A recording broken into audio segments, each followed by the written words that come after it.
The atmosphere aboard Flight 725 was calm as passengers settled into their seats. Luggage thumped into overhead compartments. The murmur of conversation filled the air, and flight attendants moved with practiced efficiency. Among the crowd was Naomi Daniels, a poised woman in her mid-30s dressed in a tailored navy blazer. Her neatly styled locks framed a face that exuded quiet confidence. She carried a sense of purpose, her eyes fixed on her tablet as she prepared notes for a key presentation. The noise around her seemed to fade into the background as she focused.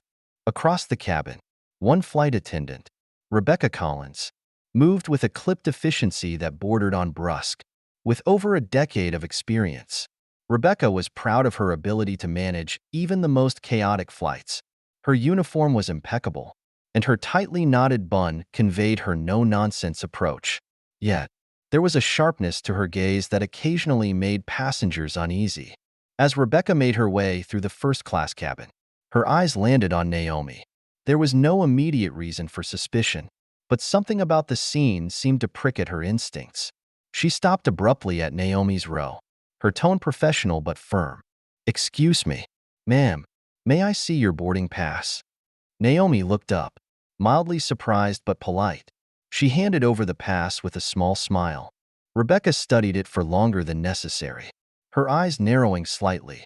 "This is for first class?" she asked, her tone carrying a hint of disbelief. "Yes, it is," Naomi replied calmly. Rebecca handed the pass back without another word but lingered for a moment as though expecting an explanation. When none came, she moved on, though her demeanor left Naomi with a familiar feeling, one she had learned to brush off. Returning to her tablet, Naomi focused on her work, hoping the interaction was over. But it wasn't. Minutes later, Rebecca returned, her expression harder now. She gestured toward the overhead compartment above Naomi's seat. "Ma'am, we've had a report of a missing item. I need to inspect your carry-on." Naomi blinked, taken aback. "My carry-on? It's been there since I boarded," she said, her tone firm but calm. "It matches the description of the missing bag," Rebecca insisted, her voice carrying through the cabin. Heads turned, conversations hushed. Naomi could feel the weight of dozens of eyes on her. Swallowing her frustration, she stood and reached for her bag. "This is my property," she said evenly. "I packed it myself, and you won't find anything missing." Rebecca took the bag and unzipped it with little regard for its contents. As she rifled through, Naomi clenched her fists, willing herself to remain composed. Finally, Rebecca's hand emerged, holding a small leather wallet. "This isn't yours, is it?" Rebecca demanded, her voice sharp. Naomi stared at the wallet in disbelief. "No," she said, her voice steady despite the humiliation building inside her. "I've never seen that before." Rebecca's expression hardened. "Call security," she barked to a younger flight attendant standing nearby. The junior attendant hesitated. "I think we should check the footage," she began, her voice uncertain. "Do it now," Rebecca snapped, cutting her off. The younger woman scurried away, and Naomi stood frozen, her composure cracking under the weight of the moment. Passengers whispered, their gazes burning into her. She took a deep breath and pulled out her phone, dialing quickly. "It's Naomi," she said when the call connected. "I need you to contact the airline's legal team. Now." Rebecca's eyes narrowed as Naomi ended the call. "You're awfully calm for someone accused of theft," she said, her skepticism evident. Naomi's gaze was steady. "I'm calm because I have nothing to hide," she replied.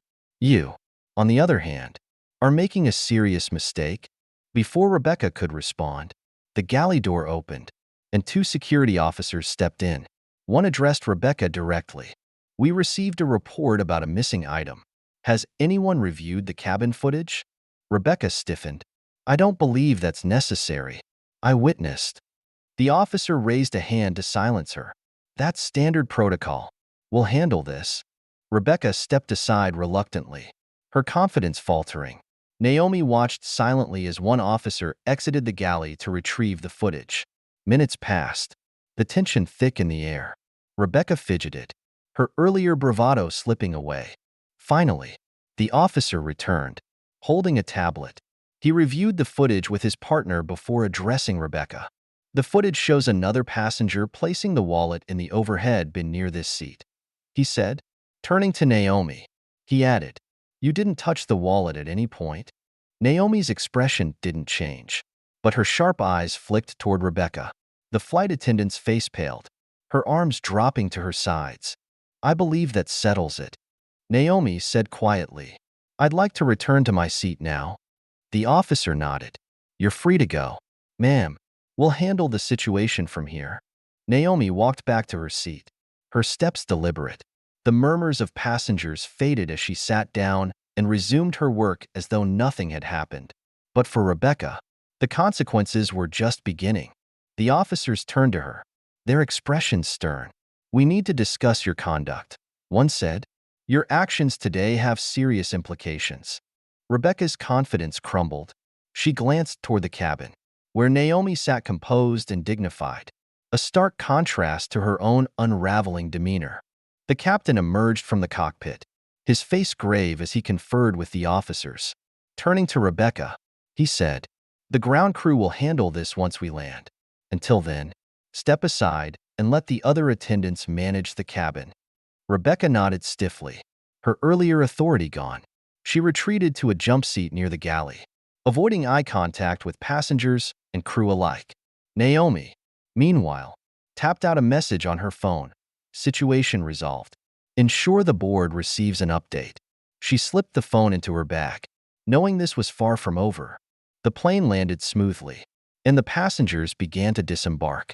Naomi waited, letting the line thin before rising to collect her bag.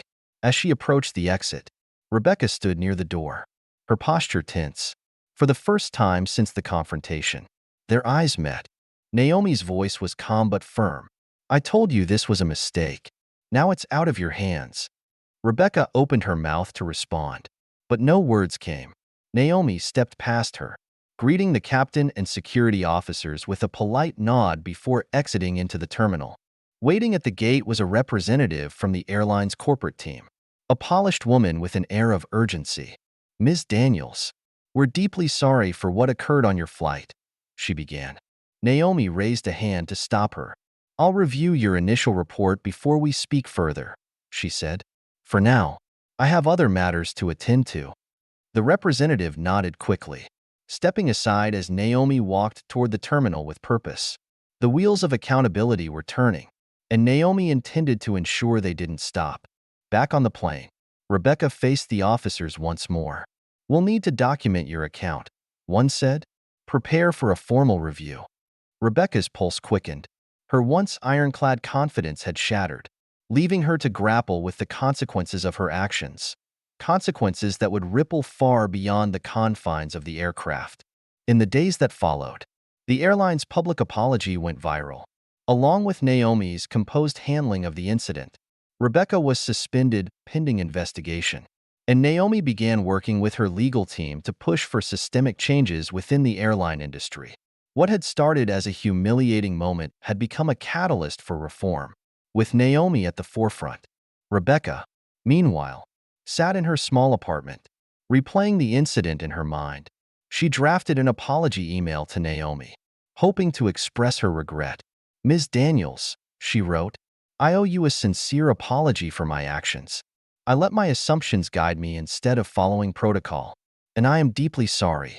I hope to learn from this and do better moving forward." Naomi received the email days later. After reading it, she forwarded it to her assistant with a single note: "File this. Accountability matters." For Naomi, the journey was far from over, but as she looked out over the city skyline from her office, she felt a quiet determination. Change was possible, and she was ready to lead the way.